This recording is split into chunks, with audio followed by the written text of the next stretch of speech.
que a gente se pergunta assim, o que estamos fazendo errado? Por que nós não conseguimos trazer mais, chamamos assim, industrialização para a nossa maneira de trabalhar?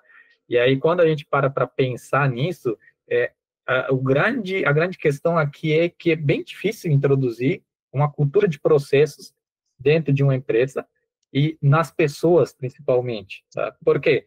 Porque o principal ponto que a gente tem que se preocupar é como isso vai me beneficiar.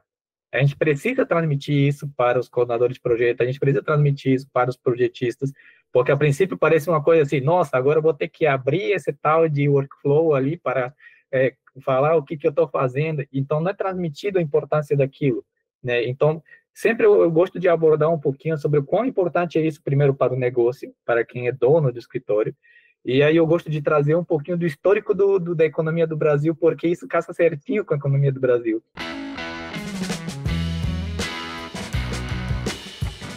Fala aí, arquiteto Júlio na área. Fala, engenheiro Jonas na área. E começamos mais um AECTech. Aquele podcast de tecnologia na arquitetura, engenharia e construção. Então bora lá, Jonas. Agora a gente está num novo formato aqui, escalando, indo direto aí para muitos lugares do Brasil.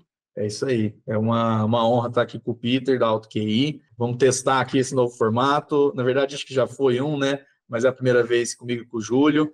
E é isso. E aí, Peter, como é que tá? É um prazer te receber aqui. Bom dia, pessoal. Bom dia, Júlio. Bom dia, Jonas. Para mim também é uma honra estar aqui junto com vocês, a gente bater um papo um pouco aqui, né? Que bom, né? Agora eu fiquei um pouco mais nervoso agora saber que vocês estão testando um novo formato aqui, mas vamos mandar ver aqui, vamos trocar umas ideias aqui. Bom, Peter, primeiramente, obrigado aí pelo seu tempo, a gente sabe que é muito corrido. E nesse primeiro bloco a gente vai falar muito sobre gestão, sobre ser ágil, sobre produtividade e tecnologia, claro, aqui nesse podcast. Queria primeiro a gente introduzir aí quem que é o Peter, como que o Peter surgiu nesse universo, é um engenheiro, o que que ele faz, como ele se alimenta. Legal. Pessoal, bom, eu sou o Peter Paredes, tá? Sim, o meu sobrenome é Paredes, tá? O pessoal lá no começo, tem lá no Instagram, né? Quando eu comecei a compartilhar o conteúdo, o pessoal achava que Paredes era uma forma de me divulgar no Instagram. Praticamente eu tive que mostrar o meu RG, né? De estrangeiro, eu sou assim, meu sobrenome é Paredes. Não é coincidência que eu sou engenheiro civil. Eu sou engenheiro civil, eu fiz faculdade aqui no Brasil, eu sou do Peru, tá? Vim aqui no Brasil para fazer faculdade de engenharia civil. E quando eu finalizei a faculdade, bom, eu acabei entrando no escritório de projetos como projetista, e nesse escritório eu acabei me desenvolvendo mais para a parte de coordenação de projetos, mais para a parte de gerenciamento de projetos, e no fim das contas acabei evoluindo mais para uma parte de gestão do escritório, e esse foi meu know-how ali no início da minha carreira, né, que basicamente transformou, é uma boa parte de quem é o Peter hoje em dia, né? Depois de um tempo, eu queria escalar, digamos assim, o que eu fazia a um outro nível. Aí eu entendi que essa escala seria um pouquinho através de tecnologia. E foi assim que eu me parei aqui na UTI, bem lá no início de 2022, mais ou menos. Eles me chamaram falando que estavam começando um novo projeto. E aí eu falei que eu estava me desenvolvendo mais para essa parte de gestão, né? Caçou certinho ali com os interesses que a UTI estava trilhando, com o que eu também estava desejando na época. E agora eu sou Product Owner na OKI, então basicamente o que eu faço, né? A tecnologia tem vários nomezinhos estranhos, mas que eles na verdade são bem simples de entender, né? Basicamente, como eu tenho esse know-how rico em engenharia, né, e a gente trabalha direto com desenvolvedores, os desenvolvedores eles não têm o conhecimento em engenharia, eles têm conhecimento em desenvolvimento, em linguagem de programação, né? Então, basicamente, meu papel é ouvir o mercado, ouvir as necessidades do mercado e traduzir essas necessidades de uma maneira que o desenvolvedor entenda e ele, né, crie uma solução de software ali, que depois eu valido para ver se está tudo ok, se vai atender a necessidade do cliente. Então, principalmente, esse é um pouco do meu papel na QI, né? Eu ouvir o mercado, idealizar soluções baseadas em gestão, né? Ajudar o pessoal de desenvolvimento, validar e levar para o mercado. É um pouquinho assim, resumindo assim, um pouquinho do que eu faço atualmente, um pouquinho de quem eu sou. Legal, Peter. E deixa uma curiosidade também que eu tenho, assim, eu sei que deve ter alguns desafios quando você veio do Peru para o Brasil, entender um pouquinho como que você foi inserido nesse universo de tecnologia ali, né? Eu sei que tá aí na AutoQI, o seu papel e tudo, mas eu tenho essa curiosidade, diria, nesse primeiro momento, entender, porque eu falo pro Jonas, né, Jonas? A gente é picado por um bichinho aí, né, do BIM, E todo mundo meio que tem um DNA muito similar, né? Então, que ele tem essa curiosidade de saber como que o Peter se inseriu nesse universo de tecnologia da arquitetura, engenharia e construção. Sim, legal. Essa pergunta é muito boa, né? Porque ela, na verdade, foi uma construção das coisas que eu fui experimentando ao longo da minha carreira, né? Quando eu virei coordenador de projetos e eu comecei a sentir as necessidades de um escritório de projetos no dia a dia, né? Não teve para onde, eu tive que procurar soluções mais inteligentes, metodologias, enfim, todo esse contexto. E aí, junto com a equipe da época, né, uma equipe bastante colaborativa, eu consegui, digamos assim, achar uma metodologia que a gente não atrasasse mais projeto, que a gente trabalhasse dentro de um ambiente que estava todo mundo entendendo o que estava fazendo. E aí, quando a gente chegou, parece que eu cheguei num teto. Parece que, tipo assim, me deu a percepção de que não dava para subir mais do que isso.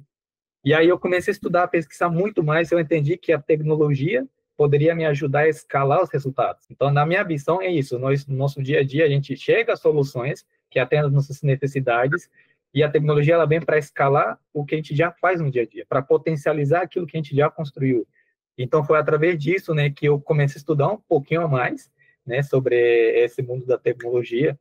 E aí eu sabia que eu ia potencializar os meus resultados se eu me aproximasse um pouco mais da tecnologia, né? E aí, bem na época, a AutoCAD estava passando por uma expansão, então a oportunidade caçou certinho com o que eu estava procurando na época, mas assim, eu tinha esse interesse pela tecnologia, eu sabia que a tecnologia poderia potencializar os resultados, mas eu não tinha familiaridade nenhuma com a tecnologia em si, né, com o desenvolvimento em si de produtos e tudo mais. Então, quando a AutoCAD me deu essa oportunidade, eu acabei conhecendo melhor, entendendo melhor como esse mundo funciona e como, de fato, o resultado chega até nós, né, que tocamos no escritório de projetos no dia a dia. Então, isso foi bem legal. Hoje em dia, sou bastante apaixonado assim, por tecnologia para engenharia, e é onde eu vou, eu falo um pouquinho sobre isso também. Peter, e pensando nessa problemática, nesse desafio que hoje você está inserido no contexto de solucionar, o que você tem visto das principais dores, o que chega, talvez nessa sua história de chegar até na AutoQI, como que você vê os desafios dessa gestão no contexto da construção civil? Eu tenho uma história bem legal para contar sobre isso, né? Então vou compartilhar um pouco, é uma história minha, tá? Que na verdade ela nada mais é do que uma história de todo mundo, só que em tempos diferentes e em momentos diferentes, tá? Pessoal, o que acontece é que assim, os fundamentos de como a gente faz as coisas, elas não mudam. O que muda é um pouquinho o mercado. Hoje em dia o mercado parece estar mais acelerado, parece estar mais exigente, tá? Mas os fundamentos não mudam. Então eu vou contar um pouquinho da minha história para vocês entenderem, né? Quando eu era projetista no escritório onde eu trabalhava, depois de um tempo a gente tinha mais 2 engenheiros e a gente tinha mais 2 estagiários. Então, quando a gente fala de projetos, na verdade, de pessoas, olha, já são 4 pessoas para serem gerenciadas. E provavelmente a gente tocava na época, sei lá, 5, 6 projetos por mês, paralelamente, tá? E aí, nessa época, viram a necessidade, não, alguém tem que fazer uma gestão, alguém tem que ter um controle disso tudo. Aí foi nessa época que eu virei coordenador, mas era um coordenador, sabe, do tipo assim, ô, fulano faz isso, ciclano faz isso, corre aí, ou como que tá tal coisa e tal. Aí, de repente, atrasou uma coisa, tinha que falar com o cliente, tinha que dar, né, os motivos pelo que eu atrasava e tudo mais. E um belo dia, tá, um dos sócios lá da empresa que tocava mais essa frente comercial, ele chegou e falou assim, Peter, a gente está com uma oportunidade muito boa aqui, muito boa. Aí o cliente nem reclamou de preço, mas ele quer que a gente adicione uma cláusula aqui, que a gente vai devolver 20% aqui do valor do contrato se a gente atrasar o projeto. Na época, né, inocente, né, na época assim, faltava maturidade, né, jovem, inocente, queria conquistar o mundo, falou assim, vamos em frente, pode fechar esse negócio aí. Aí a gente colocou essa cláusula ali de prazo, e o que eu posso dizer, em resumo, é que tudo que era para dar errado, deu errado ali. Tá? O que aconteceu? A gente entregou o projeto no dia lá do prazo, só que quando a gente fez a entrega, começou a acontecer uma sucessão de erros. Primeiro ponto que surpresa, acho que isso não é uma surpresa de vocês também tocam, vocês já tiveram contato com outros escritórios, mas surpresa, a gente fez o projeto na versão da arquitetura errada. Primeiro ponto, tá? E aí a arquitetura tinha mudado para uma arquitetura um pouco mais mista, que no início era só concreto, depois mudou para um pouco de concreto com madeira, que o cliente mudou ali no meio fim. Segundo, né, tipo, a solução do nível do terreno também tinha mudado, ia ser aterro, depois o cliente não quis, ele queria colocar uma laje no térreo. Enfim, foi feita uma série de mudanças que não foram passadas entre arquitetura e engenharia, e fora que a gente não fez uma boa gestão de riscos. Tá?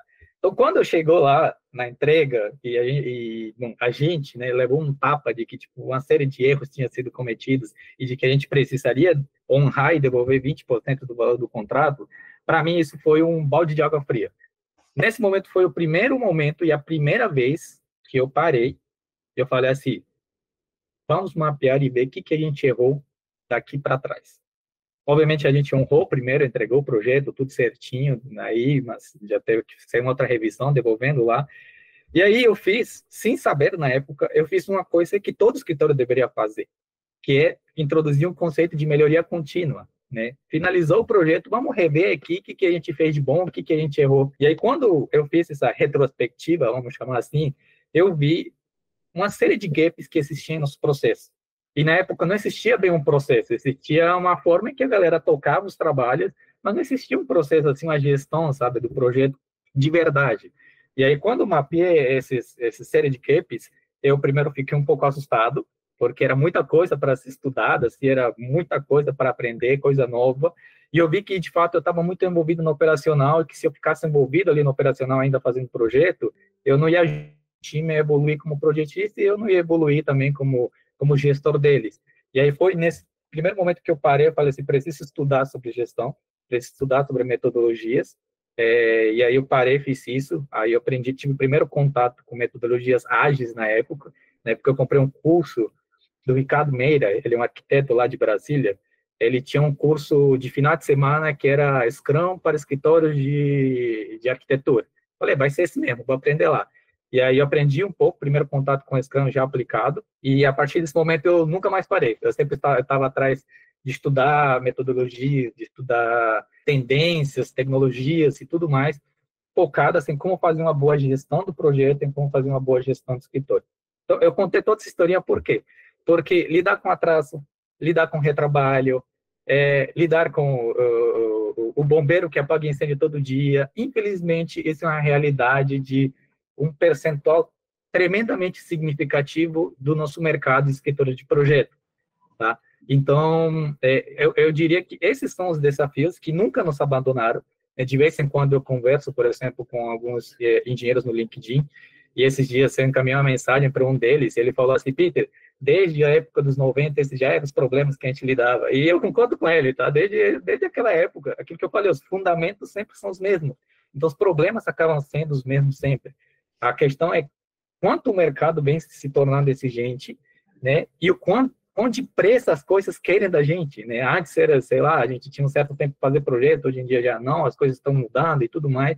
Então, eu vejo que, primeiro, nós temos os problemas que sempre tivemos, que são aquelas fundamentais, né, de retrabalho, de não ter uma visão de o que está acontecendo no projeto, e esses são os desafios que nunca nos deixaram.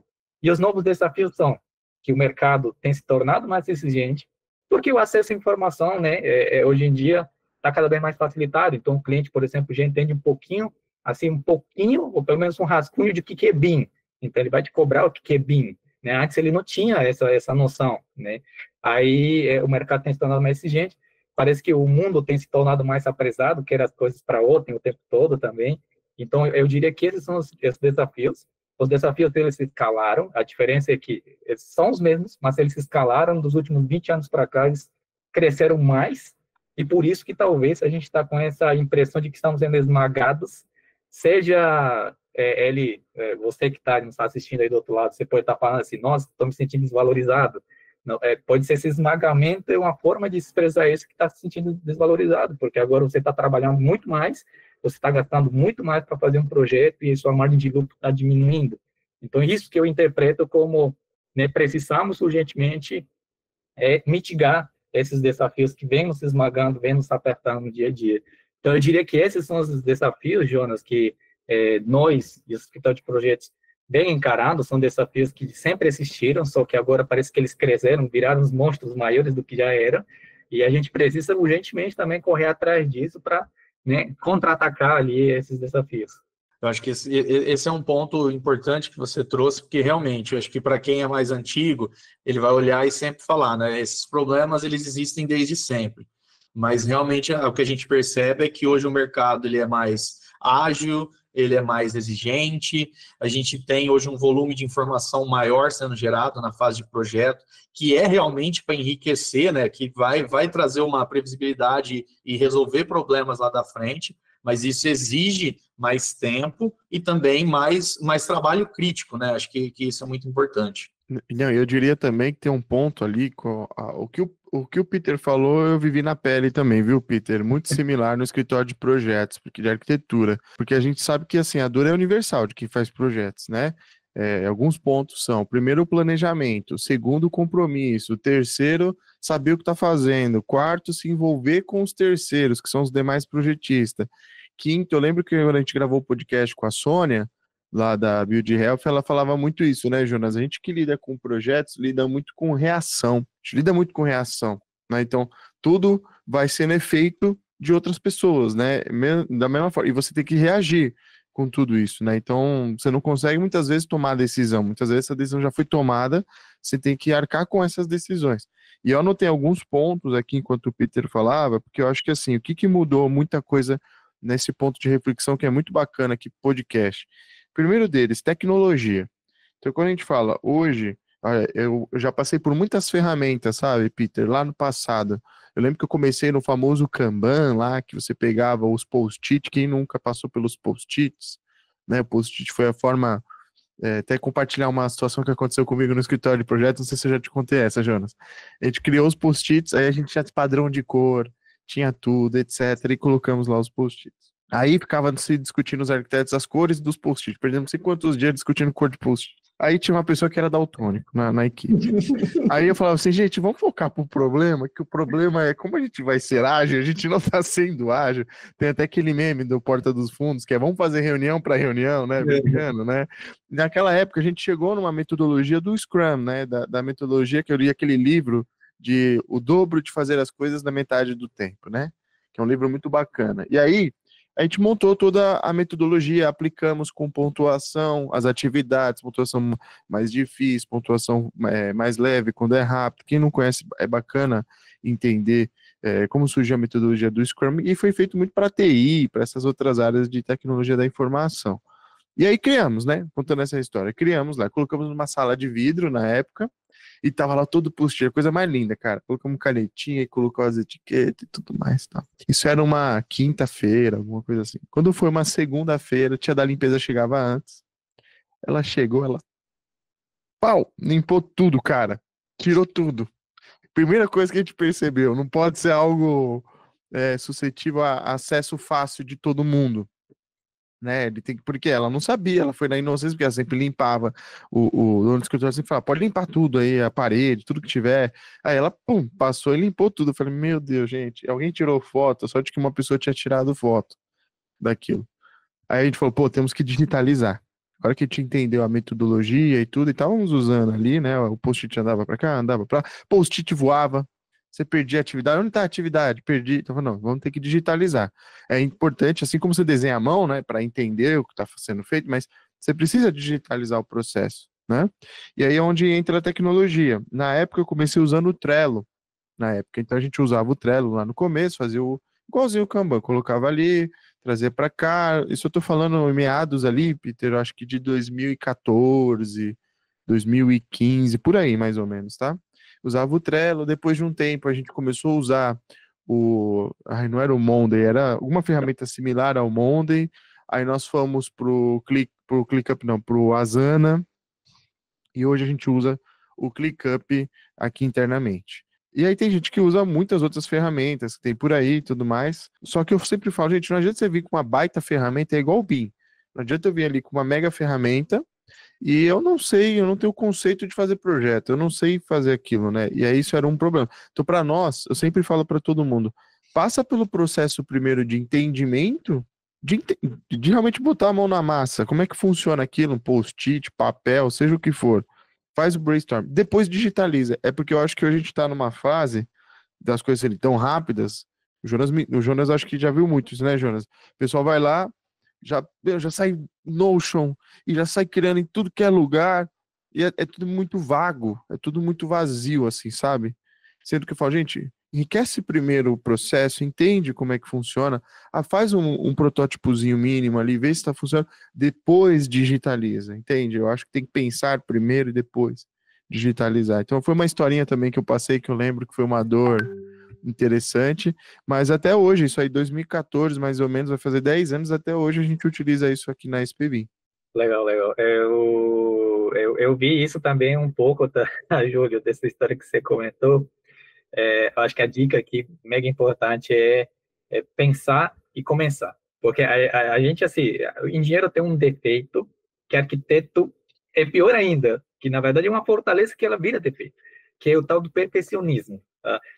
Quer as coisas tão perfeitas que demora para começar, e sendo que é um tempo que já poderia estar rodando uma versão inicial e para depois, obviamente, ir evoluindo. É um pouco disso justamente que as metodologias ágeis acreditam, né? Sempre tem uma V1 rodar para depois vir uma V2, uma versão 2, e enfim. Mas eu vi um pouco disso de um escritório também de arquitetura, Júlio, que o legal de começar é isso. Começa, mesmo que seja num quadro, numa parede. Começa. Tá? Não demora para começar. E o legal é que eles tinham uma parede pequenininha, e aí depois deu muito certo esse estilo de gestão deles, era um Kanban numa parede, e aí a equipe deles cresceu, a quantidade de projetos deles cresceram, aí eles mudaram para uma parede maior, aí com uma parede maior, aí depois a equipe deles cresceu, aí eles ficaram procurando uma parede maior, daí depois eu falei para eles, não, e que tal levar para uma ferramenta tecnológica? Daqui a pouco vocês vão precisar usar o muro aqui do terreno para conseguir utilizar o Kanban de vocês. Não, perfeito. E assim, a gente sabe que tem um desafio que também a gente gravou lá com o Guilherme, lembra? Da Prevision, o Jonas, nos nossos primeiros podcasts, que era essa questão do canteiro também, né? Eu já conversei com muitos engenheiros no canteiro e tem esse desafio também de digitalizar o processo lá, desde o Gantt, ser algo dinâmico. Eu acho que isso aí vai ser uma dor universal. Eu estava com o Jonas um pouquinho antes dessa reunião, né, Jonas? Sim. Discutindo assim, hoje a gente tem tanta informação para gerir, tanta informação, que agora a gente está tendo que criar um central que tem um link de todas essas informações, porque é tanta informação para gerenciar, e é aquilo que você falou, a gente trabalha mais hoje, está mais dinâmico, está mais complexo, a gente tem que ser mais assertivo, porque o tempo continua o mesmo, umas 8 horas, né? Então a gente precisa ser muito bem, produzir bem dentro daquelas 8 horas, né? E aí eu queria até aproveitar, pode falar, Jonas. Não, só sobre isso, fazendo um parênteses, acho que a gente tem as múltiplas possibilidades que a gente acaba pegando uma coisa, pegando outra, e de repente você está se dispersando. Sendo que eu acho que o ponto fundamental que o Peter falou, né, sobre colocar as coisas para realmente acontecerem. E aí você vai vendo que você pode melhorar. Porque se você sempre for ficar procurando o jeito melhor de fazer tal coisa, como que vai ficar perfeita essa minha organização, no final você passou a tua vida só organizando e não fazendo. Na verdade, você viu os outros passar, né? Eu sempre falo, ou você tá do lado produzindo, ou você tá do lado consumindo, e tudo bem. Mas você tem que ficar claro também, assim, tem que ter um propósito, a gente falou disso, né? Tem que ter uma bússola, por que a gente faz o que a gente faz, senão a gente está perdendo esforços ali necessários. E aí, onde a gestão ágil, o bacana da gestão ágil, Peter pode complementar, mas é essa questão de você pivotar muito rápido, né? E testar rápido em alguns processos ali, porque quando você faz um Gantt, por exemplo, isso é uma discussão interessante a gente fazer, né, Peter? Pegar um Gantt versus uma gestão ágil, o projeto ele é dinâmico. Uma hora você pode fazer ele tudo bonitinho, planejar ele tudinho, é diferente da obra. O projeto é muito diferente de obra, eu sempre trago isso. O projeto, como ainda não é algo que está executado, o cara vai mudando, né, Peter? Tá aqui, ele fala, não, vamos trocar esse pilar, vamos trocar essa viga, não, compatibilização, vamos trocar isso, e ele, de novo, vai reagindo a mudanças do projeto. Então, ele tem que ser um fluxo dinâmico, não dá para ser um fluxo engessado. E aí é onde essas ferramentas de gestão ágil, aplicada de maneira prática, por isso que a gente usa bastante aqui também no escritório, facilita essa transcrição, vamos dizer assim, dessas informações. Eu já acho que já na obra é diferente, né? Porque a obra, o cara tem que seguir, teoricamente, o LO, o desenho liberado para a obra, e aí sim ele planeja para aquilo, né? Ele não pode ficar tendo essas reações também na obra, porque se tiver reações na obra, até às vezes é pior do que no projeto, porque a gente está falando do 5% do custo de um empreendimento é projetos, 95% é obra. E até pegando um pouquinho desse gancho que vocês compartilharam comigo, foi um pouco do que foi estudado ali dentro da UTQI, né? Obviamente, ali é uma das partes mais legais ali de se trabalhar na UTQI, eu diria, e de ter essa oportunidade justamente de estudar problemáticas e pensar em soluções. E todos que vocês me trouxeram justamente nos levou a duas grandes conclusões, tá? Que quando a gente fala sobre soluções voltadas para a gestão de processos, para a gestão assim do escritório, para a gestão do projeto, o que a gente mapeou do mercado foi, resumindo, o que vocês estão dizendo está certíssimo, tá? Mas resumindo, o quê? É que, de fato, o mercado ele precisa de uma solução para que ajude, o mercado de escritório de projetos estão precisando dessa solução para que ajude eles a gerenciar projetos de arquitetura e engenharia. Então, aí entra o primeiro ponto, tá? Que, de fato, nós temos uma diversidade de soluções que auxiliam ali nessa parte de processos, como o Júlio citou ali, né, Trello, Asana, ClickUp e tudo mais. Só que aí entra o primeiro ponto, que é justamente que todos eles são soluções voltadas para serviços de forma geral. Só que nós temos peculiaridades bem específicas que precisamos lidar no nosso dia a dia.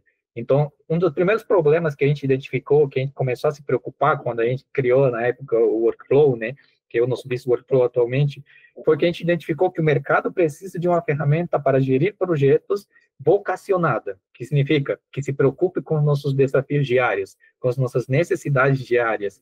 Então, nós estamos lidando com isso desde 2020 a 22, 24 agora, e vamos continuar lidando com isso, escutando diariamente os arquitetos, os engenheiros, tentando trazer para dentro dessas soluções justamente soluções, né, recursos que de fato ajudem ele nos desafios dele do dia a dia.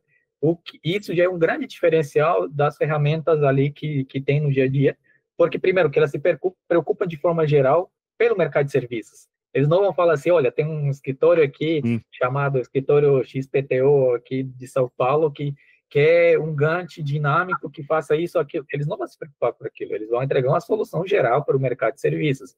Então, nosso primeiro diferencial e a primeira problemática que a gente quis superar foi justamente ser uma ferramenta vocacionada, tá? Então, esse foi um dos primeiros super acertos ali do Business Workflow.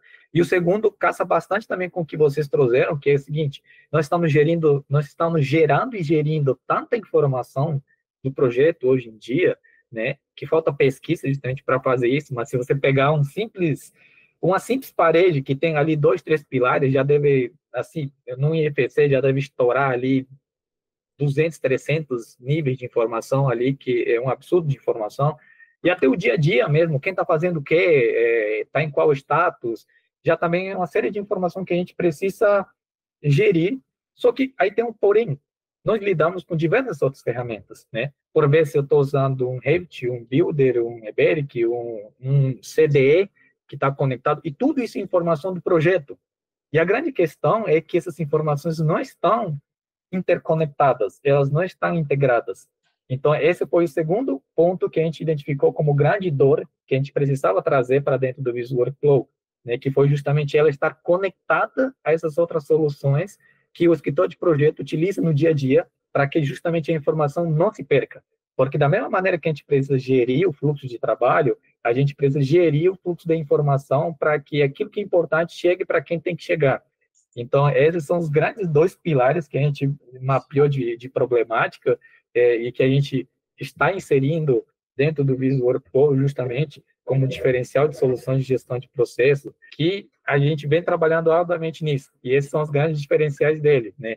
Justamente focado em nosso mercado e justamente focado em nossas necessidades. Perfeito. Eu acho que também tem um ponto, né, Jonas? A gente que partiu dessas outras ferramentas generalistas, a nossa grande dor é essa, você faz um contrato, estão um ano lá com os caras, tem que esperar vencer um contrato, mas a gente já tá, vamos ver, talvez a gente já vai ir pro workflow, porque a gente já estava esperando vencer o contrato, mas também por quê? Porque a gente teve que criar um workflow, e esse workflow nem hoje ainda é 100%, né, Jonas? A gente sofre bastante com isso, porque, vou dar um exemplo, eu vi lá que no workflow tem BI, eu consigo ver os dados, as dashboards, eu consigo ver, tem horas, né, de trabalho que foram rastreadas, tá vinculado à venda de projetos, etc.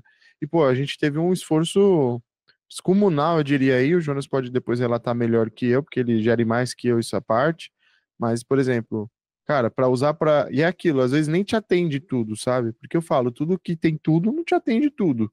Então a gente hoje foi saindo de uma ferramenta para outra, para outra, para outra, para outra, até porque não tinha nenhuma brasileira que a gente tinha achado que fosse autossuficiente para nós. E é interessante ver uma ferramenta igual a de vocês, porque surge uma oportunidade, principalmente quem faz projetos, né? Quem vende hora técnica, quem faz compatibilização, quem cuida de tudo isso e precisa de escopo e etc. Quando você tem um apoio brasileiro, ajuda muito ali, um suporte brasileiro, porque você vai adaptando para a realidade, né? O nosso a gente teve que construir e não teve muito suporte externo, é tudo em inglês, então tem as dificuldades, vamos dizer assim, tudo via e-mail, não tem esse contato humanizado. Então, hoje é uma dor nossa, eu acho que é uma dor da maioria dos escritórios que estão escutando esse podcast de arquitetura e engenharia, porque também quem disse que o que a gente está fazendo está sendo um caminho produtivo ou o melhor possível, né? Então, quando você já tem uma ferramenta pronta para uso, ela facilita nesse sentido, né, Jonas? Sim, não, eu acho que o grande desafio, até quando você pega qualquer ferramenta que tenha no mercado generalista, é que você vai ter que primeiro pensar como que você adapta ela à tua necessidade. Aí você começa a ter que pedir para o teu time usar da forma, ó, então eu criei isso daqui, você tem que fazer assim, ó, você vai preencher isso, isso, isso. E depois você começa a ir adaptando, vai batendo em limitações da ferramenta, aí por causa da limitação, a ferramenta se torna teu limitante, porque aí você começa a fazer gambiarra para tentar ajustar determinada situação. E uma coisa que pega muito também, acho que nisso é essa questão de suporte. A gente ter, você precisar, aquilo está concentrando toda a organização que a sua empresa tem das atividades. E aí você esbarra num problema, você esbarra em alguma coisa, e muitas vezes aquilo lá você vai ter uma demora, talvez foi uma atualização que cortou uma feature que você estava usando, só vai funcionar no recurso acima do plano que você está assinando. Então, acho que realmente ter uma ferramenta pensada para o nosso mercado abre muitas portas e reduz esse esforço, né? Que acaba sendo quase braçal ali para fazer o negócio rodar da maneira que você precisa. Sim, legal. E tem uma grande questão também, e que o Jonas lembrou, bem lembrado aqui, que eu até gostaria de compartilhar, até para ouvir de vocês também aqui, o que vocês acham disso. Nós, como mercado, a engenharia é um mercado tão tradicional, digamos assim, e tão já tão que carrega um legado tão rico de décadas, centenas de anos, né? Quando comparado com outros mercados, como o de tecnologia mesmo, até tipo de aeronáutica, que é assim de brilhar dos olhos quando a gente fala de processos, né? Que a gente se pergunta assim, o que estamos fazendo errado? Por que nós não conseguimos trazer mais, chamamos assim, industrialização para a nossa maneira de trabalhar? E aí, quando a gente para pensar nisso, a grande questão aqui é que é bem difícil introduzir uma cultura de processos dentro de uma empresa e nas pessoas, principalmente. Tá? Por quê? Porque o principal ponto que a gente tem que se preocupar é como isso vai me beneficiar. A gente precisa transmitir isso para os coordenadores de projeto, a gente precisa transmitir isso para os projetistas, porque a princípio parece uma coisa assim, nossa, agora eu vou ter que abrir esse tal de workflow ali para falar o que eu estou fazendo, então não é transmitido a importância daquilo, né? Então, sempre eu gosto de abordar um pouquinho sobre o quão importante é isso, primeiro para o negócio, para quem é dono do escritório, e aí eu gosto de trazer um pouquinho do histórico da economia do Brasil, porque isso casa certinho com a economia do Brasil.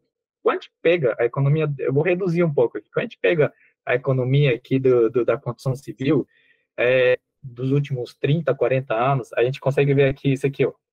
Consegue ver que a coisa é cíclica. Ou seja, do mesmo jeito que temos tempos difíceis, temos tempos de oportunidades muito boas. Quando um negócio, quando um escritório de projetos, ele não tem uma boa cultura de processos, uma boa cultura de gestão, o que acontece nesses cíclicos, né, nesses momentos cíclicos? Quando a construção civil cai assim para um momento difícil, muito provavelmente ele não vai ter estrutura nem maturidade para sobreviver a esse momento difícil. Prova disso é a pesquisa do Sebrae, né, que é uma pesquisa geral, assim, não tipo, focado no nosso mercado, mas é uma pesquisa geral que, basicamente, de cada 5 empresas, 3 fecham nos primeiros 5 anos, sabe? Então, isso é prova disso que eu estou falando, que quando chega um momento difícil, os escritores, eles não têm uma estrutura, eles não têm uma maturidade, eles não têm uma cultura para passar por esse momento difícil.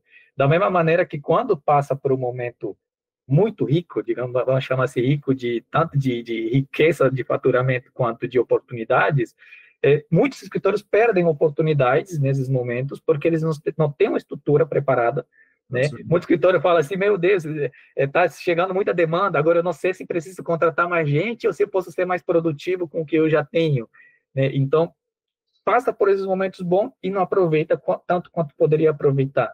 Então, quando eu falo do negócio em si, eu gosto de trazer essa importância para o dono do negócio, de por que ele é importante, dele cuidar da gestão do escritório dele cuidar da gestão de processos, dele ter uma cultura de processos, porque esses momentos ele vai passar. O negócio dele vai passar em qualquer momento da vida dele, ele precisa estar pronto para passar por um momento de crise, ele precisa estar pronto para aproveitar as oportunidades, tá? E da mesma maneira também, quando eu falo para os projetistas, até para o coordenador de projetos, sobre uma boa gestão do processo, sobre uma boa gestão do ambiente onde ele trabalha, eu vou te falar um pouquinho assim, um pouco mais da minha carreira, né? Não só da minha carreira, das nossas carreiras, né? Quando a gente entra em algum ambiente de trabalho assim para exercer a nossa função, a gente se depara com um ambiente totalmente desconhecido, onde a gente precisa entender como as coisas funcionam. Só que muitas das vezes a gente não entende bem como as coisas funcionam e vai fazendo um pouquinho do nosso jeitinho, com um pouquinho do que o fulano que já tem 2 anos, 3 anos dentro do escritório sabe, e vai fazendo, e quando se depara, está todo mundo fazendo de um jeito diferente, e digamos assim, não existe uma forma de metrificar, primeiro, o quanto eu estou me desenvolvendo, o segundo, o quanto eu poderia ter me desenvolvido. Tá? Isso é uma grande diferença que eu falo, eu já fui aluno, eu já fui professor de concreto armado, e eu sempre fazia esse alerta para os alunos. Falava assim, sempre que vocês entram, nos primeiros anos da carreira de vocês, sempre que vocês entram num ambiente de trabalho, a primeira coisa que vocês têm que identificar é quanto aquele ambiente é organizado, quanto aquele ambiente tem uma boa gestão, porque quando vocês entram num ambiente assim, vocês se desenvolvem muito mais rápido do que quando vocês entram num ambiente totalmente desorganizado, onde vocês não sabem para onde as coisas vão, como você vai se desenvolver lá dentro, sabe? Então, para quem é projetista, para quem é coordenador, tá aí a importância de ter uma boa gestão, tá aí a importância de ter que abrir uma ferramenta para você saber metrificar, saber ter visibilidade do seu trabalho, porque quanto mais organizado esse ambiente, mais claro vai ficar para você para onde você tem que se desenvolver e o que está te faltando para se desenvolver, né, com esse objetivo. Então, eu gosto de trazer primeiro essa importância, antes mesmo de falar de metodologia, antes mesmo de falar de ferramenta, porque isso que a gente precisa, né, inclusive aproveitando aqui os passos que vocês estão me dando aqui nesse podcast, isso que a gente precisa transmitir para o nosso mercado, a importância de adotar uma boa cultura de processos. Não, e também assim, Peter, que você falou é muito importante. Assim, tudo que a gente está falando aqui, pessoal, eu lembro quando eu fui fazer MBA em gestão de projetos. De arquitetura, não era nem porque tem gestão de projetos como um todo, muita gente vem pedir orientação às vezes, fala, professor, eu quero fazer uma pós-graduação de gestão, qual que você recomenda? Eu falo, você quer aprender gestão como um todo, que aí é gestão de empresa, gestão de negócio, você quer aprender gestão de arquitetura, o que você quer, né? E aí eu acabei fazendo uma que era gestão de arquitetura, para lidar com projetos, de fato, projetos de arquitetura, para não ser muito abrangente. E na época, cara, são coisas que a gente não tem contato disso muitas vezes na faculdade, ô Peter. Por exemplo, não se fala o que é um PMBOK, eu não sabia o que era um PMI, eu não sabia nada disso, como arquiteto, tá? Porque o arquiteto, a principal função dele, chave, é fazer projetos, design, né? Não é ele desenvolver, fazer gerenciamento e gestão, ele não aprende isso na faculdade. E aí eu lembro quando eu fui fazer essa pós-graduação, aí sim eu entendi, comecei a me aprofundar um pouco mais. Pô, o que é um método ágil? Pô, o que é um método de longo prazo? O que é projeto? Que a gente fala muitas vezes, o pessoal não sabe o que é projeto. Projeto é que tem duração, início, meio e fim. É um evento. Então, aí quando você começa a entender isso, olha um pouquinho o PMBOK e fala assim, como que lida com os problemas? Muitas vezes eu discuto isso com o Jonas, né, Jonas? Assim, como que a gente lida com os problemas? Eu vou transferir esse problema, coisas que o PMI traz. Eu vou eliminar aquele problema 100%, eu vou terceirizar esse problema, eu vou mitigar aos poucos esse problema. E aí tudo isso, quando a gente pega uma ferramenta, você aplica isso na ferramenta. Então, por exemplo, gestão de pessoas envolve também gestão de tempo. Quantas vezes a gente chega num lugar e pergunta assim, Peter, quem aqui, ontem eu estava dando uma aula na pós-graduação e era gestão e BIM. E aí uma das perguntas que eu fiz é, quem aqui, levanta a mão, faz gestão de tempo das atividades? Uma pessoa só. Aí eu perguntei, como você faz? Ah, eu faço no Excel. Tudo bem, já é uma iniciativa, vamos dizer assim, a pessoa sente a necessidade de controlar. Eu perguntei, gente, quem não tem aqui, quem não mensura, não tem aquela frase do Peter Drucker, né? Só pode ser mensurado, só pode ser medido aquilo que é mensurado. Então, como é que eu vou saber algo se eu não estou medindo? Se eu estou sendo mais produtivo, se eu estou sendo mais devagar, se eu estou ganhando mais dinheiro, se eu estou perdendo dinheiro. E aí é onde não adianta nada ter uma ferramenta e o cara não aplicar esses conceitos nessa ferramenta. É igual você dar uma Ferrari para uma pessoa que não sabe andar na Ferrari, ela não vai conseguir usar 100% daquilo. A minha discussão sempre com o Jonas no sentido é assim, né, Jonas? A gente fala, pô, como dá para ser melhor? Como dá para ser melhor? Como dá para ser melhor? E aí vai puxando a ferramenta até um ponto que parece que você chega num limite da ferramenta, e isso é riquíssimo para um processo, principalmente quando você tem contato com o fornecedor, porque você fala, cara, tem como fazer isso? Tem como fazer aquilo? E isso é uma coisa muito legal aí da AutoQA, porque a gente dá o feedback, a galera, cara, às vezes o cara bota um botão ali porque a gente falou disso, entende? Porque tem esse wishlist, essa necessidade atendida pelo mercado, porque a gente está aqui. Isso é um pouco difícil quando a gente compara com soluções estrangeiras, porque a gente já não tem essa abertura, a não ser que se tenha muita gente reclamando aquilo, aí sim a pessoa vai lá e muda. Então, assim, são alguns pontos que eu trouxe de reflexão, que eu digo assim, gente, para quem está escutando esse podcast, pô, quero usar essa plataforma, ou alguma outra plataforma, é muito importante que, assim, busquem saber o que é um método ágil, busquem consultoria, busquem ajuda, porque, assim, senão você pode até às vezes contratar, quando a gente fala de BIM, né? Tecnologia, pessoas e processo. Vai lá, compra a tecnologia, que é a parte mais fácil. Você compra a tecnologia, ó, tem a tecnologia. Só que às vezes o processo não está definido como tem que ser feito, e as pessoas não foram treinadas em como usar o processo e nem a tecnologia, ou seja, o barato sai caro. Então muitas vezes tem que tomar muito cuidado, porque a ignorância aqui não vai ser bênção nesse sentido, ela vai ser realmente uma dor ali, um calcanhar de Aquiles financeiramente falando, porque você está gastando recurso de maneira desnecessária. Então, acho que é importante buscar mentoria e assessoria nesse sentido. Eu acho ainda um ponto, a gente está falando sobre toda essa conversa, a gente está falando sobre um problema crônico que a gente tem, né, no mercado, de que a construção civil, a gente cansa de escutar, seja em qualquer evento que ela está desatualizada, quando se diz tecnologia com outro setor do mercado, e a gente está falando sobre os problemas, né, de gestão e tudo mais.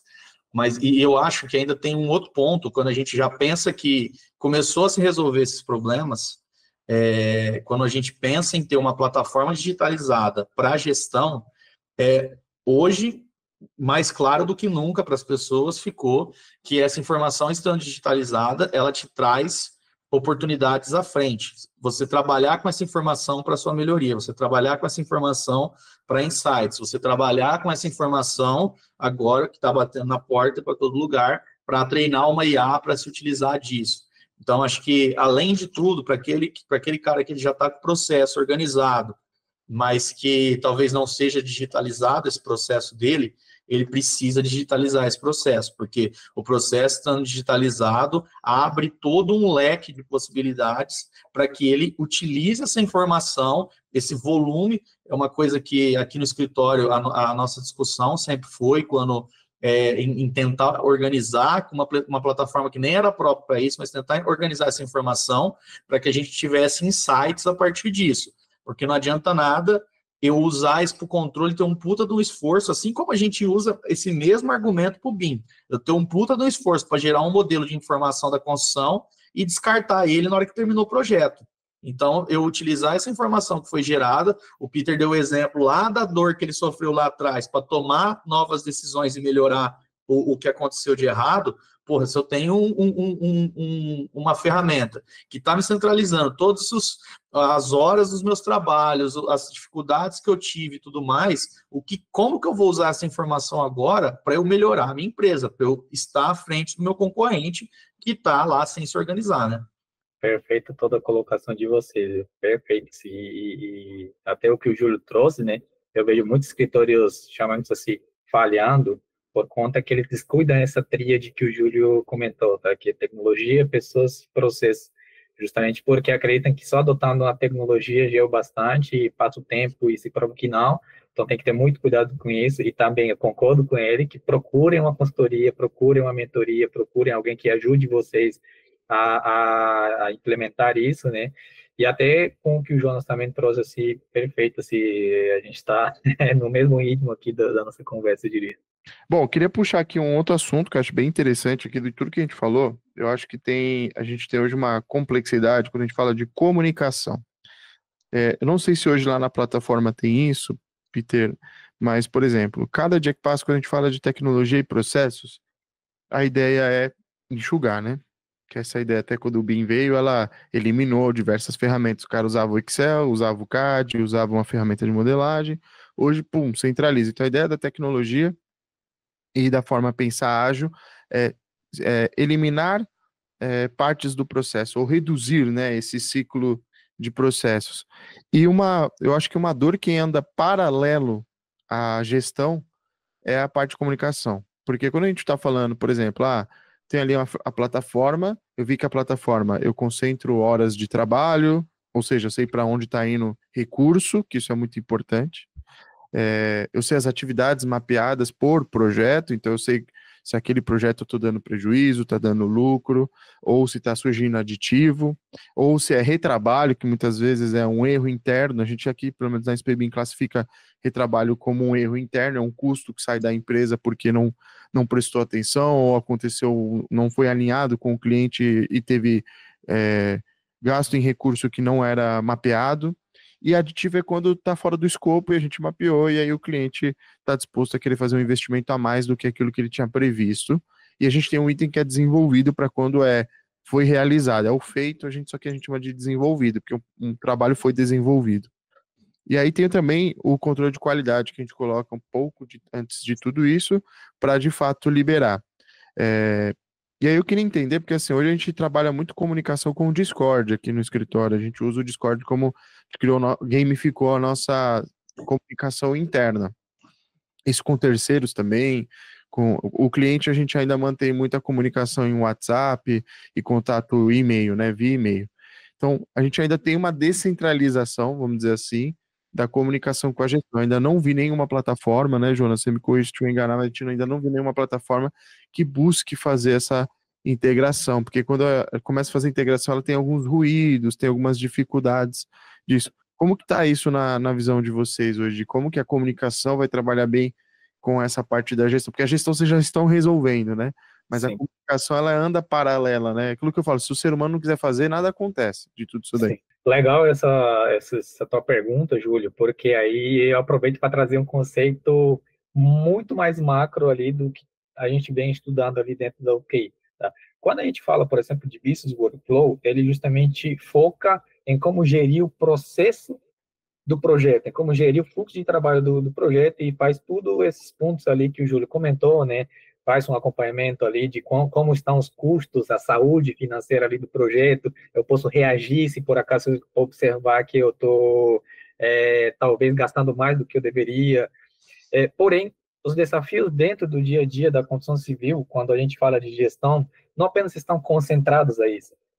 Também tem outro tipo de gestão dentro do nosso processo como um todo, que quando a gente enxerga, o problema vira muito maior e justamente a gente precisa de uma plataforma que centralize tudo isso. E foi justamente nesse momento que nós criamos a plataforma AutoCAD Visus. Então, a plataforma chama-se de AutoCAD Visus, que dentro dela tem uma série de soluções que focam em um tipo de gestão. Por exemplo, o Visus Workflow, ele foca em gerenciar o processo, ele foca em fazer a gestão do fluxo de trabalho. Já o Visus Collab, por exemplo, ele foca em fazer a gestão da informação, em gerir documentações.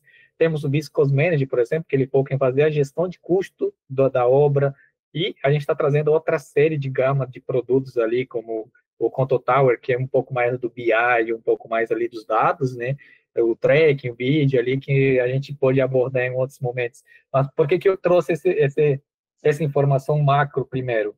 Porque quando a gente fala de comunicação, quando a gente fala do ser humano e da comunicação, e a gente pega ali a história primitiva, muitas das vezes quando a gente fala de comunicação hoje em dia, a gente acha que comunicação é apenas a falada, né? Mas não, tem a falada, tem a escrita, o próprio processo comunica. Então, quando eu falo de comunicação, estou falando de todas essas soluções que fazem parte da plataforma AutoKey que de alguma maneira elas comunicam alguma coisa, tá? Então, por exemplo, dentro do Visio Collab, tem o bom e o velho, a velha gestão das ISOs, né, gestão das notas DCFs, que também é uma forma de comunicar dentro do processo de um projeto. Então, lá, por exemplo, dentro do Visio Collab, a gente tem todo um ambiente para gerenciar o que nós chamamos de apontamentos, que nada mais são do que notas DCFs, tá? Dentro do Business Workflow, por exemplo, eu consigo me comunicar através do quê? Através dos comentários ali das tarefas, tá? Porém, nós já mapeamos que necessariamente temos que ter um tipo de chat onde as pessoas precisam se comunicar por escrito e trocar uma ideia rápida e entre os stakeholders internos, chamamos assim, todo mundo que está fazendo parte da solução do projeto.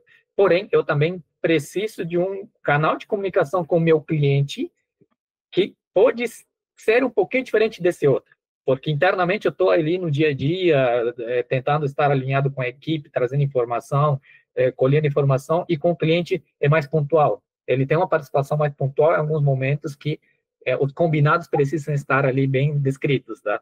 Então, eu vou trazer até um spoiler aqui para vocês, tá? Depois ali eu vou me alinhar ali com o pessoal ali da caixa preta da AutoKey, mas até o final do ano vai sair um chat dentro da plataforma.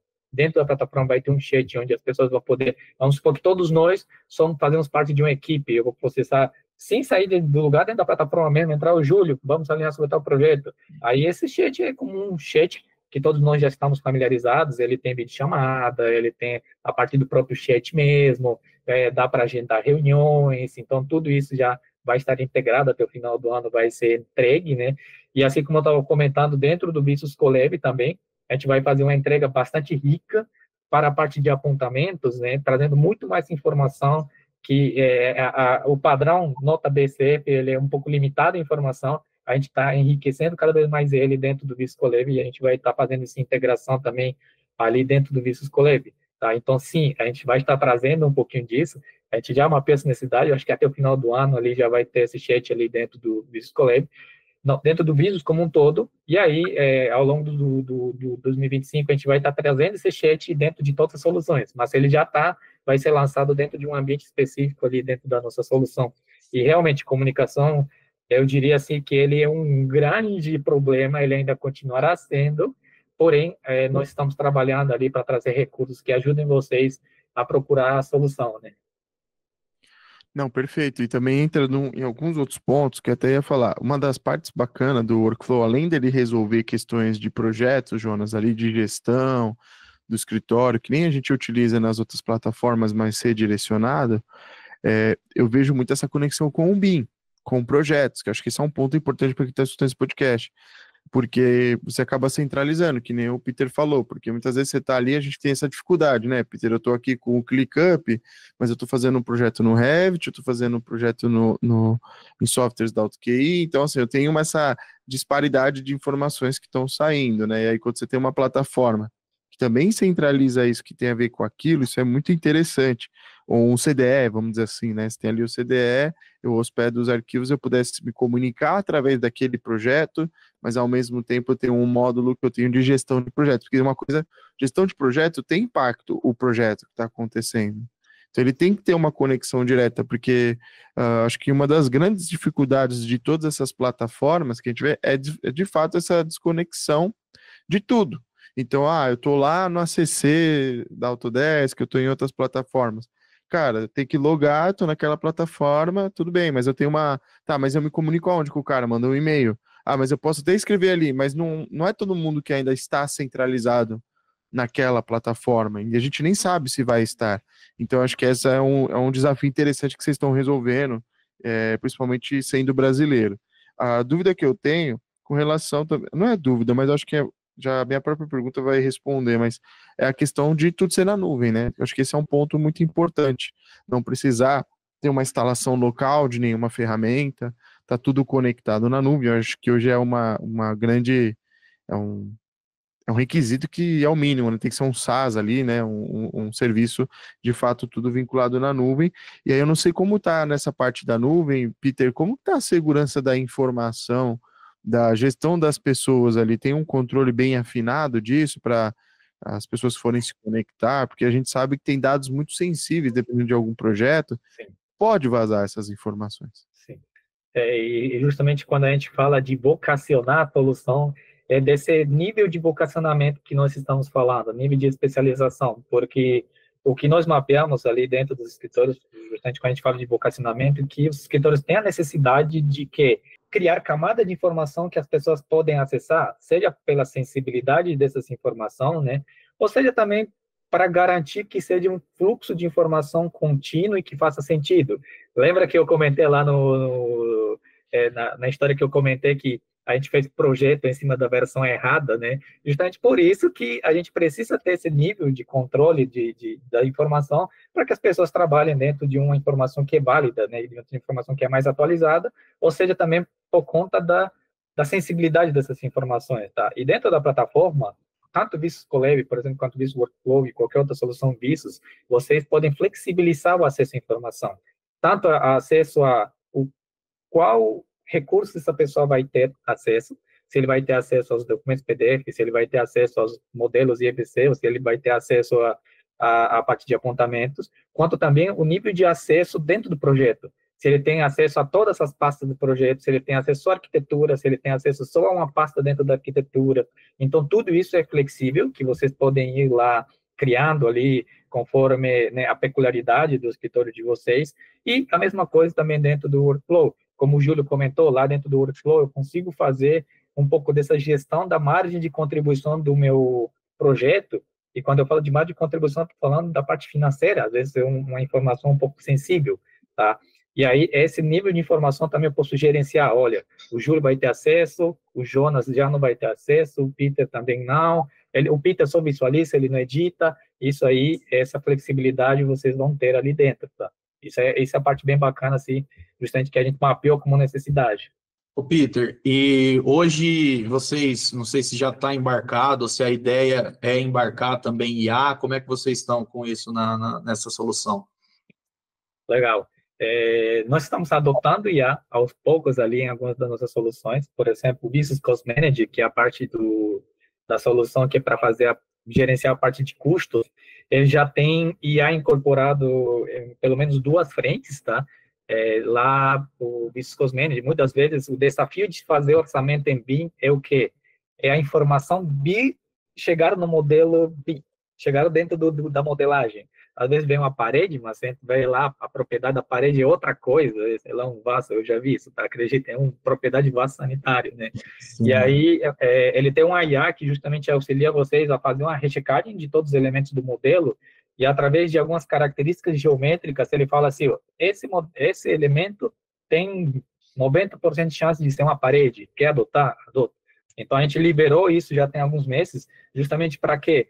Para que as pessoas, os usuários do Business Cost Manager vão treinando. Ok, isso aqui é uma laje, isso aqui é uma parede, isso aqui é uma janela, e aos poucos ela está, digamos assim, calibrando o nível de resposta dele, tá? Então, esse é o primeiro nível de IA que a gente colocou. Recentemente, também, a gente colocou uma IA dentro do Cost Manager também, que ele auxilia a criar fórmulas dentro do Business Cost Manager. Dentro desse Cost Manager, vocês podem criar fórmulas para facilitar ali a criação do orçamento, e muitas das vezes, é como o Excel, quando você vai criar o Excel, às vezes a fórmula fica desse tamanho, se você não tiver conhecimento ali de todas as fórmulas, e todas, né, digamos assim, as dicas que o Excel tem, você se perde. Aí dentro do Business Cost Manager, você pode entrar lá e falar assim, olha, eu quero uma fórmula que me ajude a calcular as paredes apenas dos ambientes comuns, descontando 10, 20 centímetros de tal coisa. Aí ele cria essa fórmula para você sozinho. Então, isso aí é outra forma que a gente está trazendo. E a gente está estudando para introduzir IAs em outras partes do processo também ali dentro do do Visos como um todo, sim, é um assunto que a gente está bastante atento, já estudando como trazer para que seja de forma mais útil, né? E quando a gente fala de IA, a gente fala de quê? De coisas que são muito trabalhosas, né? Que geram, acabam dando muito trabalho para alguém dentro do processo, e coisas que requerem um nível de processamento de informação gigantesco também. Ô, Peter, e outra curiosidade, eu vi que no workflow ele vai apresentando alguns gráficos, né, dos trabalhos ali, e o Control Tower, ele já é uma solução para dashboards mesmo. Como que funciona isso? Eu tenho dashboards no workflow também, a solução para isso seria lá no Control Tower, como que funciona? Certo.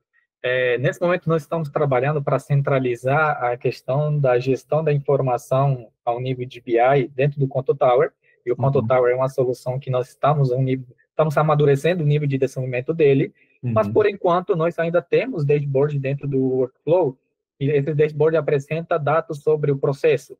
Tá? Se estou atrasando informação, quanto dessa informação estou atrasando, que tipo de tarefas estão me dando mais retrabalho, que tipo de tarefa estou gastando mais daquilo que eu planejei, quem está gerando mais atrasos. Então, esse nível de informação sobre o processo está concentrado no Business Workflow, mas a ideia é, com o tempo, também centralizar dentro do Control Tower, que vai ser ali a solução BI, né?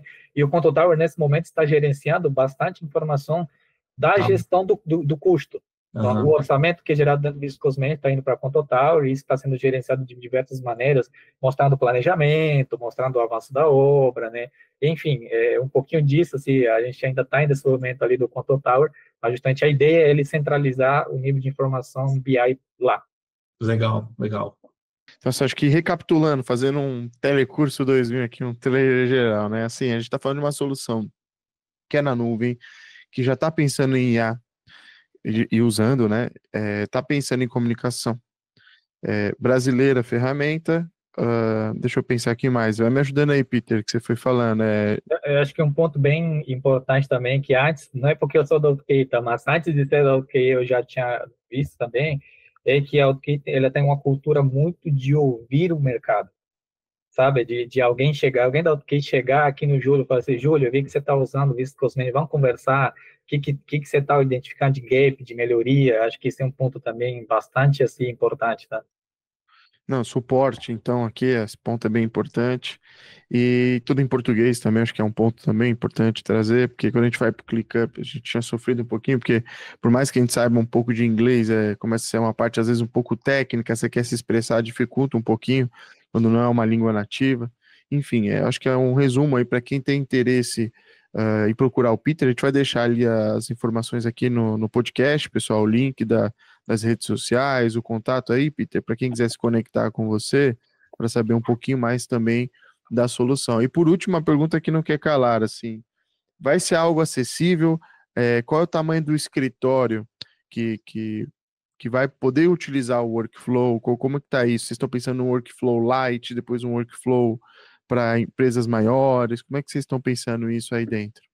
Legal. Atualmente, na verdade, o Workflow ele já está rodando como produto para o mercado já tem um pouco mais de um ano, eu diria. E o que nós temos identificado é que escritores, a partir de 3 pessoas envolvidas dentro do processo, já começam a tirar proveito dos recursos que ele tem, tá? Assim como também escritores que têm 30, 40, 50 projetistas dentro do processo, tá? Nesse primeiro momento, né, obviamente, eu sempre oriento a procurar ali, se não me engano, a SPBIM tem ali uma condição especial para quem é da SPBIM, então depois vocês podem fornecer esse link de vocês também, mas eu sempre oriento procurar o time comercial, mas nesse momento, quem está adquirindo o workflow, ele adquire completo com todos os recursos que tem, e aí é o dono do escritório que distribui, né? O Jonas vai ter acesso à parte só de gerir do projeto, a parte de venda não vai ter. O Jonas vai ter a parte de central de chamados, que é um atendimento ao cliente. Então, isso aí vocês que definem, tá? Então, nesse momento, a comercialização dele está sendo completa, com todos os módulos ali para gerenciar o projeto. E sempre oriento, né, a procurar o time comercial, mas tem um custo ali por usuário que por usuário e colaborador que entra na conta, né? Não, perfeito. É que eu perguntei porque a gente já está acostumado com as outras plataformas, geralmente é per capita mesmo, por isso que a gente tá fazendo, mas acho que é interessante porque também, como é uma solução bem completa, muitos estão percebendo o valor da ferramenta. Então a gente pergunta porque realmente é interessante ter uma noção ali de, enfim, se vai ser acessível ou não vai, né? Porque muitas vezes a pessoa vai. Eu também olho muito para o comportamento do consumidor, né? Porque a maioria vai para o Trello, para o Notion, porque tem aquela versão freemium, né? Que o pessoal fala é de graça, o pessoal pode ir mexendo e se acostumando com a ferramenta e depois acaba tendo a necessidade de ir para uma versão um pouco mais pro. Então, eu acho que isso é o caminho natural, vamos dizer assim, de quem está experimentando. E também tem uma versão teste 30 dias, Peter, tem um trial, como é que funciona? No momento, ele não tem um trial, tá? Realmente, o que a gente tem procurado fazer, escritor que tem interesse, tem um demonstrativo ali junto com um especialista que faz uma apresentação da solução e tudo mais, né? E aí, sendo aderente, aí o escritor adquire a solução ali em seus diversos formatos, dependendo da quantidade de colaboradores que ele tiver. Beleza, então. Acho que é isso. Deixa eu só aproveitar. Você que está escutando o podcast, não esquece de dar 5 estrelas aí no Spotify, compartilha com um colega de profissão, tenho certeza que vai levar ele para o próximo nível. Jonas, se quiser finalizar, a bola está contigo aí. Bom, queria agradecer primeiro ao Peter aí pela presença, para a gente poder bater essa bola, conversar um pouco sobre as soluções, mas também conversar um pouco sobre as dores do mercado e o que a gente pode fazer para melhorar, né? Agradeço o Peter e não sei se o Peter quer dar uma palavra final aí para o público. Mensagem, né? Geralmente, todo entrevistado aqui, Peter, passa uma mensagem. Qual é o seu conselho, uma mensagem ali para quem quer trabalhar nesse mercado, quem quer ingressar nesse mercado? Qual seria o seu conselho para o Peter que está entrando ali nessa jornada? Legal, legal. Eu acho que eu diria para o Peter que está entrando nessa jornada, eu diria para ele que não dá para fazer projeto como negócio sem fazer uma boa gestão. Acho que essa seria a mensagem que eu daria para ele, né? E eu espero que ele se ligue que eu estou querendo falar para ele, né? E fazer projeto por fazer projeto, né? Uma hora a conta vem e aí ele tem que fazer bem feito, introduzindo uma boa gestão ali para o dia a dia dele. Show, Peter. Boa. E agradecer, né, pessoal, agradecer ali o convite de vocês, muito bom esse bate-papo, tá? Normalmente, foi realmente um bate-papo, nem fiquei nervoso ali, estamos fazendo aqui ao vivo, fluiu bem legal, agradecer vocês o convite. Eu acho bem legal o trabalho de vocês, principalmente esse do podcast, que é levar informação para o nosso mercado, e uma informação muito rica, né? Tem vários outros convidados que já vieram aqui, que tem outros formatos, né? Que já trouxeram outro tipo de informação também bastante rica. É importante a gente levar essas informações, o que a gente está vendo de tendência também de mercado, né? E, bom, agradecer a vocês, muito obrigado, e quem quiser também me achar ali nas redes sociais, tanto no LinkedIn quanto no Instagram, é end.peterparedes. Show, Peter. Obrigado aí novamente pela sua participação, e é isso aí, nos vemos no próximo podcast, pessoal. Valeu, até mais. Valeu.